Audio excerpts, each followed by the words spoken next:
नमस्कार, मैं बालाजी और आज से शुरू करने जा रहे हैं हम लोग त्रिकोणमिति। मतलब कि ट्रिगोनोमेट्री, त्रिकोणमिति हम लोग पढ़ने जा रहे हैं। इसमें हम लोग क्या क्या देखेंगे। पहले नंबर पर देखेंगे टी रेशियो के बारे में। टी रेशियो कहने का मतलब त्रिकोणमितीय अनुपात। क्लियर है। इसमें हम लोग देखेंगे पहले नंबर पर त्रिकोणमितीय अनुपात। दूसरे नंबर पर हम लोग देखेंगे कोण, मतलब 0 डिग्री, 30 डिग्री, इसके बाद 45 डिग्री, 60 डिग्री और 90 डिग्री के जो एंगल्स होते हैं वो वाले। और फिर जाकर के देखेंगे थर्ड नंबर पर हम लोग पूरक कोण के बारे में कि पूरक कोण कौन कौन से होते हैं। और चौथे नंबर पर बात की जाएगी सर्वसामिका के बारे में। तो आज हम लोग का जो मेन टॉपिक है वो है टी रेशियो के बारे में, कहने का मतलब त्रिकोणमितीय अनुपात के बारे में। अब इन सभी को हम लोग आज जो है प्रतिदिन एक क्या किया जाएगा, जैसे आज त्रिकोणमितीय अनुपात पढ़ाया जाएगा तो कल इस पर क्वेश्चंस वाले वीडियो आ जाएंगे। फिर उसके बाद एंगल वाला पढ़ाया जाएगा तो उस पर एंगल वाले के जो सॉल्यूशंस के जो वीडियो हैं वो आ जाएंगे। और फिर जाकर के कॉम्प्लीमेंट्री में भी ऐसा ही होगा, आइडेंटिटीज में भी वैसा ही होगा। मतलब कुल मिलाकर के ये 10 से 11 पार्ट इसका बनने वाला है। तो सबसे पहले हम लोग बात करने वाले हैं किसके बारे में, टी रेशियो के बारे में। तो आपके दिमाग में सबसे पहले आएगा, क्योंकि आप लोग का ये पहला क्लास है, कि त्रिकोणमितीय ट्रिगोनोमेट्री का अर्थ क्या होता है। तो त्रिकोणमिति में ट्राई का अर्थ होता है 3, गौन का मतलब साइड मतलब भुजा और मिति मतलब माप है।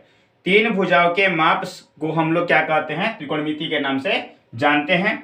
इसका बहुत ज्यादा यूजेस है। जैसे अभी 10th स्टैंडर्ड में है तो वहां पर आपका एक तो चैप्टर मिलेगा ही, साथ ही साथ 11th 12th में भी इसका एक बहुत बड़ा यूजेस है और इंजीनियरिंग में भी इसका यूजेस है। खैर, तो पहले नंबर पर देखिए हम लोग त्रिकोणमितीय अनुपात शुरू करें। टी रेशियो को ट्रिगोनोमेट्रिक रेशियो के नाम से जानते हैं, त्रिकोणमितीय अनुपात हिंदी में बोलते हैं। इससे पहले कि हम लोग अनुपात पढ़े, पहले पाइथागोरस थ्योरम पर चलना होगा। तो भाई साहब हम लोग पाइथागोरस थ्योरम की ओर आगे की ओर बढ़ेंगे। तो जैसे हम लोगों को क्या पता है समकोण त्रिभुज के बारे में, कि समकोण त्रिभुज किसे कहते हैं। अब ये बात आपको पता है कि वैसा त्रिभुज जिसका एक कोण क्या होता है, समकोण होता है, उसको समकोण त्रिभुज कहा जाता है। जैसे अभी हमारे पास है ABC एक ट्रायंगल है, समकोण की जो विपरीत वाली भुजा होती है उसको कर्ण कहा जाता है। ठीक है, याद रखिएगा, समकोण की विपरीत वाली भुजा को कर्ण कहते हैं। समकोण बनाने वाली भुजाओं में से एक को कहा जाता है आपका, एक को आधार कहा जाएगा और एक को जो है लंब के नाम से जाना जाता है। ये रिलेशन आपको पता है अच्छी तरीके से, क्या जी, कि कर्ण का जो स्क्वायर होता है वो क्या होता है, आधार के वर्ग और लंब के वर्ग के योग के बराबर होता है। इंग्लिश वाले जो बच्चे होंगे ये ध्यान देंगे कि इसको हाइपोटेन्यूज के नाम से जाना जाता है, इसको परपेंडिकुलर बोला जाता है। ठीक है, शॉर्ट फॉर्म में इसको P लिखेंगे, इसको H लिखेंगे और इसको जो है बेस अर्थात इसको B से सूचित करेंगे।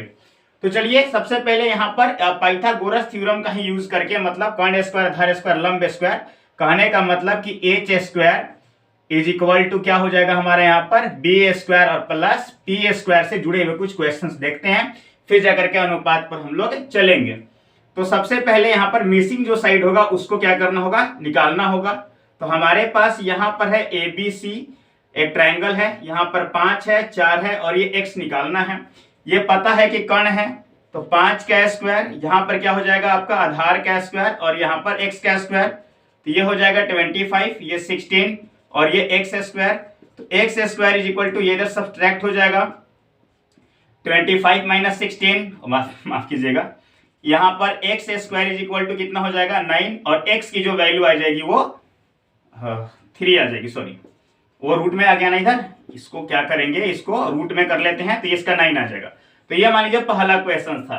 अब सेकंड नंबर क्वेश्चंस में मान लीजिए कि मैंने आपको कुछ इस तरीके से दे रखा है कि यहाँ पर ये 25 है, यहाँ पर क्या कर देते हैं, यहाँ पर मैं 24 कर दे रहा हूँ और ये निकालना है। तो ये हो जाएगा आपका ABC। ठीक है, तो ये क्या हो जाएगा 25 का square is equal to x square plus 24 का स्क्वायर। आपको घबराने की जरूरत नहीं है, हर बार हाइपोटेनस के स्क्वायर, बेस के स्क्वायर और परपेंडिकुलर के स्क्वायर के सम के इक्वल होगा, ये बात को ध्यान रखना है। ये हो गया 625 x स्क्वायर 24 का स्क्वायर क्या हो जाता है 576, एक्स स्क्वायर बराबर 625 माइनस 576, एक्स की वैल्यू कितनी आ गई 49 रूट में, और ये आपका आ गया 7।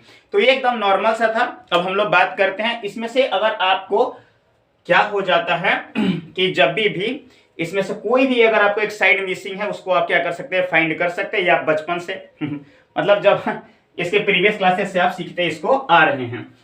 अब चलिए बात करते हैं त्रिकोणमितीय अनुपात के बारे में। ये वाला रिलेशंस आपको हमेशा क्या करना है, याद रखना है। तो चलिए यहां पर हम लोगों को क्या दिया, इसको थोड़ा और अच्छा से लिख लेते हैं ताकि अच्छा रहेगा आप लोगों के लिए। तो जैसे कि हम लोग क्या कर रहे हैं, यहां पर हम लोग का एक राइट एंगल ट्रायंगल है, ठीक है, बहुत अच्छा है, बहुत आसान है, बहुत मजा आने वाला है पूरा सेशन में। ABC हो गया, ये हम लोग का क्या हो गया कर्ण, इसको कुछ देर के लिए मान लो ये आधार है। अब कुछ देर के लिए क्यों माने, ये तो नीचे दिख रहा है तो आधार है, ऐसी बात नहीं है, लंब आधार आपस में बदलते रहते हैं यहां पर। तो ये हो गया लंब, यहां पर आधार और एक कर्ण। मैंने क्या बोला है, इसको H लिखेंगे, इसको P लिख लेते हैं, कोडिंग कर लेते हैं, और इसको B लिख लेते हैं। अब हम लोग क्या करते हैं, एक एक दो दो साइड का रेशियो लेना शुरू करते हैं। रेशियो मतलब अनुपात लेना शुरू करते हैं, जैसा कि चैप्टर का नाम है, क्या नाम है इसका, त्रिकोणमितीय अनुपात। भाई साहब ठीक से लिखते हैं, त्रिकोणमितीय अनुपात, ठीक है, त्रिकोणमितीय अनुपात इसको हम लोग बोल रहे हैं, ध्यान से देखिएगा। तो सबसे पहले क्या करते हैं, लंब और कर्ण का। अच्छा कैसे कैसे रेशियो ले सकते हैं सबको देखिए। सबसे पहले तो बात करते हैं कि लंब अनुपात हम लोग कर्ण लिख सकते हैं एक बार, या यूं बोले तो क्या लिख सकते हैं, लंब बटे में कर्ण, ठीक है। फिर मन किया तो आधार बटे में कर्ण, फिर मन किया तो लंब बटे में आधार। अब कितने तरीका से लिख सकते हैं इसको आप देखिएगा। तो कितने तरीका से लिख सकते हैं इसको देखिए। तो सबसे पहले मैंने यहां पर एक तरीका लगाया लंब और कर्ण का, ठीक है। फिर मैंने क्या लगाया, आधार, फिर मैंने ये तरीका लगाया आधार और कर्ण का, फिर मैंने एक और तरीका लगाया यहां पर लंब और आधार का। अब तरीका क्या होता है जी, एक बार मैंने लंब और कर्ण का अनुपात ले लिया, एक बार लंब और आधार का, माफ कीजिएगा, आधार और कर्ण का, फिर लंब और आधार का। इसको थोड़ा सा पलट देते हैं, ये पहला, ये सेकेंड, और ये क्या हो गया थर्ड। इसको पलट देते हैं तो ये क्या हो जाएगा, यहां पर कर्ण बटे में लंब, यहां पर क्या हो जाएगा कर्ण बटे में आधार, और यहां पर क्या हो जाएगा आधार बटे में लंब। अब आप बोलिएगा कि सारे तो हो गए, देख लीजिए, एक बार लंब और आधार देख रहे हैं तो आधार और लंब भी देख रहे हैं, क्लियर। लंब और कर्ण देख रहे हैं तो कर्ण और लंब भी देख रहे हैं, क्लियर। आधार और कर्ण देख रहे हैं तो कर्ण और आधार भी देख रहे हैं, तो और कोई नहीं दिखाई देगा इसमें, देख लेना आपस में मिला करके। यहां पर क्या हो जाएगा आपका थर्ड नंबर सॉरी, ये आपका हो गया 4 नंबर, इसको क्या करते हैं हम लोग 5 नंबर, और इसको 6 नंबर। तो मैंने समकोण त्रिभुज की भुजाओं को अनुपात लेना शुरू किया। अब इन अनुपातों का नाम दे देते हैं, क्या नाम दे देते हैं, लंब और कर्ण के अनुपात को नाम देते हैं साइन, इसको नाम दे देते हैं कोसाइन, और इसको नाम दे देते हैं टैनजेंट, फुल नाम दे रहे हैं। यहां पर क्या हो जाएगा कोसाकेंट, ठीक है, इसका नाम क्या दे रहे हैं हम सेकेंट, और इसका नाम दे रहे हैं कोटाजेंट। भाई साहब अगर आपसे कोई पूछे साइन क्या है तो ये साइन है ऐसा बात नहीं भाई, हैंड हैंडी की बात नहीं कर रहा हूं। समकोण त्रिभुज में लंब और कर्ण के अनुपात को क्या बोलते हैं, साइन बोला जाता है। इतना चीज हो गया। अब आपको थोड़ा बड़ा बड़ा नाम दिख रहा है, साइन, ये कोसाकेंट, कोसाइन, टेंजेंट। अब इसको क्या करते हैं, छोटा कर लेते हैं। छोटा करके क्या कर देते हैं, ध्यान से देखिएगा, छोटा, इसका पहले स्क्रीनशॉट ले लीजिए, ठीक है, और फिर हम लोग इसको छोटा करके दिखाते हैं, ठीक है। चलिए अब यहां पर क्या किया जाए, उन सभी नामों को छोटा करते हैं हम। अब कैसे छोटा कर रहे हैं, यहां पर हम एंगल थीटा ले रहे हैं। अब थीटा वाला प्रॉब्लम हम सॉल्व कर देंगे, टेंशन मत लीजिए। तो जैसे मैंने आपको लिखा यहां पर, पहले ध्यान दीजिएगा, पहले नंबर पर जो एस आई एन ई था साइन था उसको हम शॉर्ट फॉर्म में क्या लिखते हैं, साइन थीटा। कुछ भी लिख सकते हैं, यहाँ पर थीटा का मान ए बी सी डी कुछ हो सकता है। यहाँ पर देखिए साइन, यहाँ पर क्या हो जाएगा, कोसाइन का कॉस हो जाएगा, तो मैंने कॉस थीटा लिख दिया। टेंजेंट का क्या हो जाएगा, टैन हो जाएगा, मैंने टैन थीटा लिख दिया। फिर वहां पर कोसाकेंट था तो यहाँ क्या हो गया, कॉसेक। फिर यहाँ पर सेक और यहाँ पर कॉट, मैंने थीटा लगा दिया। थीटा का टेंशन हटाते हैं अभी कुछ देर में। तो यहाँ पर साइन का मतलब क्या हो गया, लंब बटे में कर्ण। क्लियर है, वही सब सिचुएशन है। यहां पर क्या हो जाएगा, आधार बटे में कर्ण हो गया। यहां पर क्या हो जाएगा, लंब बटे में आधार। तो आइए चलिए कैसे इसमें लिखना हो, इंग्लिश वाले बच्चों के लिए P बाई एच, यहां पर B बाई एच और यहां पर P बाई बी। अब इसको ऐसे करते हैं, यहां पर क्या हो जाएगा, कर्ण बटे में लंब। भाई साहब देखो साइन का व्युत्क्रम क्या कर दिए, कॉसेक कर दिए साइन का। ओ बच्चे बोलते थे उल्टा उल्टा नहीं है, व्युत्क्रम है। अंश और हर आपस में क्या हो जाते हैं, बदल जाते हैं। साइन लंब बटा में करता तो कोसेक क्या था, कर्ण बटे में लंब। यहां पर क्या हो जाएगा आपका, कर्ण बटे में आधार, और यहां पर क्या हो जाएगा भाई साहब, आधार बटे में ये हो जाएगा आपका लंब। तो ये हो गया h बाई पी, यहां पर क्या हो गया h बाई बी, ठीक है। और यहां पर क्या हो गया भाई साहब b बाई पी। क्लियर, इतना आपको क्या करना है, याद रखना है। थीटा वाला टेंशन खत्म करते हैं। देखो थीटा बोलेगा ना तो थीटा की विपरीत भुजा लंब हो जाएगी। तो याद रखिएगा थीटा के लिए जो बोलेगा, थीटा के लिए विपरीत भुजा क्या हो गई, विपरीत भुजा क्या हो जाएगा, लंब। मतलब इसमें लंब हमारा क्या हो जाएगा, BC। यहां पर कर्ण क्या हो जाएगा आपका AC, और आधार क्या हो जाएगा भाई साहब AB। अब बोले कुछ मात जचा नहीं। अब यहां पर ऐसे समझो, जैसे इस फिगर में ध्यान दीजिएगा, जैसे मैंने यहां पर बनाया, ठीक है। मैंने लिख दिया यहां पर D, यहां पर लिख दिया F, और माफ कीजिएगा E, और ये F। अगर मैं D बोलूं एंगल D के लिए, अगर आप एंगल D लेते हो तो लंब हो जाएगा ये वाला, जो बोलेगा उसकी विपरीत भुजा क्या हो जाएगी, लंब। तो यहां पर ध्यान दीजिएगा एंगल D के लिए लंब, लंब मतलब परपेंडिकुलर क्या हो जाएगा भाई साहब, EF। क्लियर, कर्ण तो फिक्स है, वो हमेशा नेगेटिव का पॉजिटिव में होती है। तो कर्ण हमारा क्या हो जाएगा, DF। क्लियर, इसको H बोल रहे हैं अभी हम लोग। और आधार क्या हो जाएगा हम लोगों का, ED। अब ये तो चलो ये तो बात समझ में आ गई। अगर हम एंगल F पूछ दिए तब क्या करेंगे बताइए, F बोलेंगे तो अब F की विपरीत भुजा, ये तो भाई साहब कर्ण फिक्स है, इसको तो कोई कुछ नहीं कर सकता। अब F बोलेगा, जो बोलेगा उसकी विपरीत भुजा लंब। F के लिए देख लो, F के लिए क्या हो जाएगा, F के लिए लंब जो है आपका DE। देखो इसमें क्या होता था EF, क्योंकि D के लिए था। क्लियर, इसको साफ साफ लिख देते हैं, ये DE। आधार क्या हो गया, आधार क्या हो गया, EF हो गया। और कर्ण तो फिक्स है, केवल लंब और आधार आपस में बदलेंगे भाई साहब, और ये क्या हो गया आपका DF। क्लियर है, यहां पर भी DF कर्ण था और यहां पर भी। ठीक है, इसका आप लोग स्क्रीनशॉट क्या करेंगे, ले लेंगे, ज्यादा अच्छा रहेगा आप लोगों के लिए। चलिए इस पर हम लोग कुछ क्वेश्चंस को भी देखेंगे। तो इसको रफ करते हैं और फिर से क्या करते हैं, उसको छोटा करके यहां पर हम लोग डाल देते हैं। त्रिकोणमिति हम लोग पढ़ रहे हैं और उसका अनुपात पढ़ रहे हैं। फिर से देख लीजिए, अब मैं थोड़ा छोटा लिखूंगा। यहां पर क्या हो गया, मान लीजिए थीटा है, यह आपका A, B और C।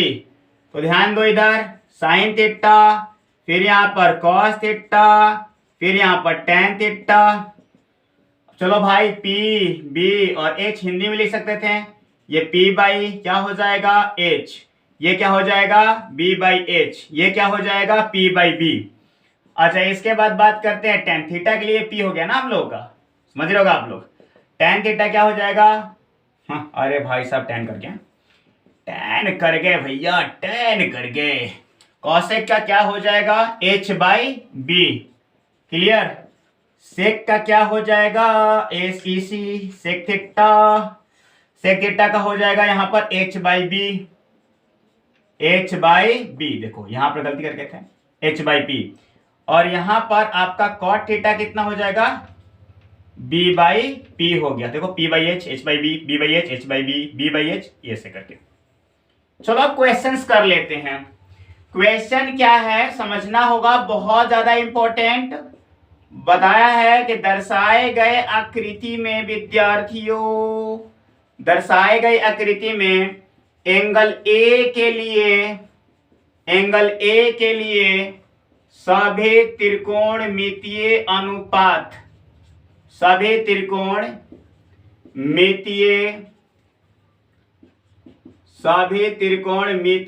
अनुपात ज्ञात करें। किसके लिए?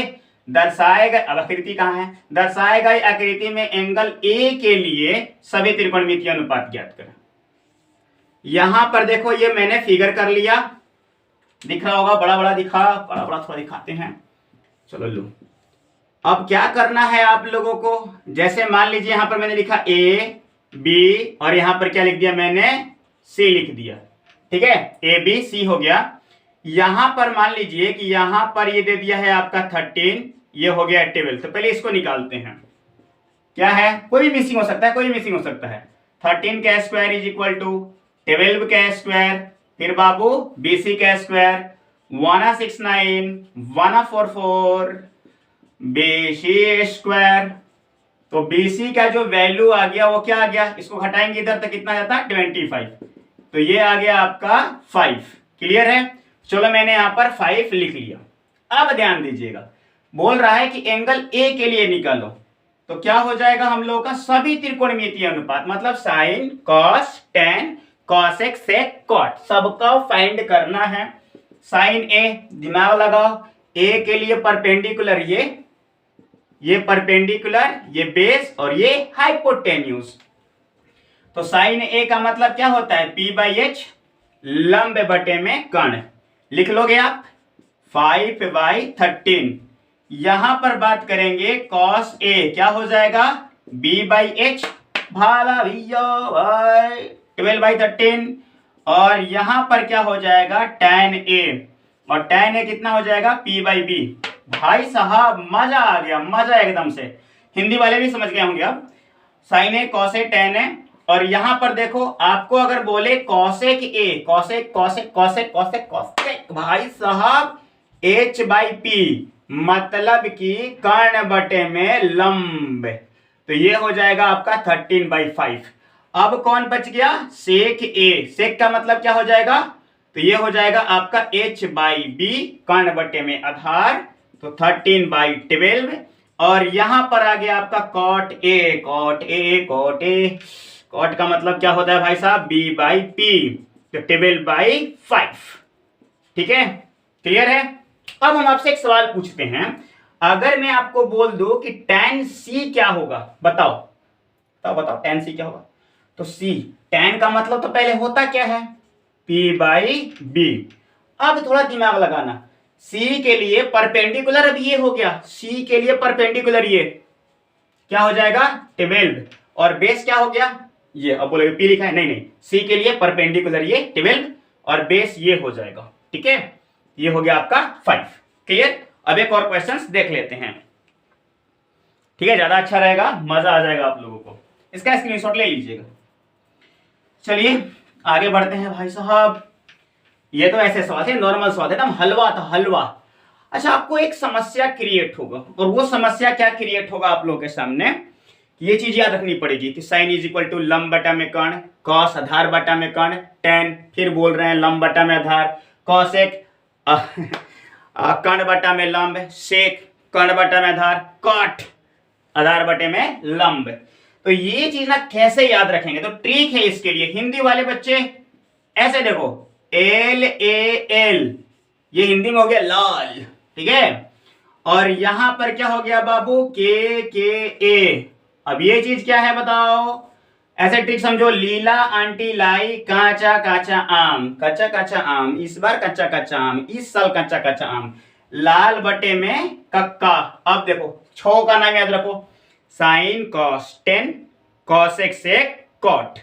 तो देखो ऐसे यहां पर लिखना साइन, यहां पर लिखना कॉस, यहां पर लिखना टेन, यहां पर हो जाएगा कॉसेक, यहां पर हो जाएगा सेक और यहां पर हो जाएगा कॉट। मतलब साइन इज इक्वल टू लंब बटे में कर्ण, एल मतलब लंब, ए मतलब आधार, के मतलब कर्ण। तुम लोगों ने एकदम से ये हो, अब सब लिख देते हैं हम बोर्ड पर, बस अब तुम लोग केवल उतार लो और सो जाओ उतार करके। और के का मतलब क्या हो जाएगा, कर्ण हो जाएगा आप लोगों का, ठीक है। तो साइन बराबर लंब बटे में कर्ण, कॉस बराबर आधार बटे में कर्ण, टेन बराबर लंब बटे में आधार, कॉसेक कर्ण बटे में लंब। भाई साहब घबराना मत, इसको ऐसे लिखना कर्ण बटे में लंब, ठीक है। अब ये इतना ये ट्रिक है, ये ना कि इसको कॉपी पर लिखकर चले आना, ट्रिक है याद करने के लिए, ये समस्या से बचने के लिए हम ये सारी बातें बोल रहे हैं आपको, ठीक है। तो इस समस्या से बचने के लिए ये सारी बातें आपको बोली जा रही है, ठीक है। अब हम लोग बात करते हैं भाई साहब किसके बारे में, थोड़ा इस पर आ जाते हैं।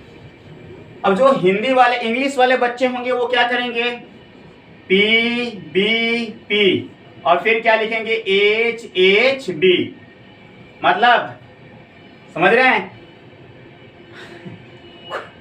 पढ़ बेटा पढ़, हाली हाली बढ़, P B P H H B. और फिर से वही logic, sine cos tan cosec sec और कॉट। तो जैसे कि मैंने बोला था कि अगले दिन इसका हम लोग इस पर क्वेश्चंस करेंगे। धन्यवाद।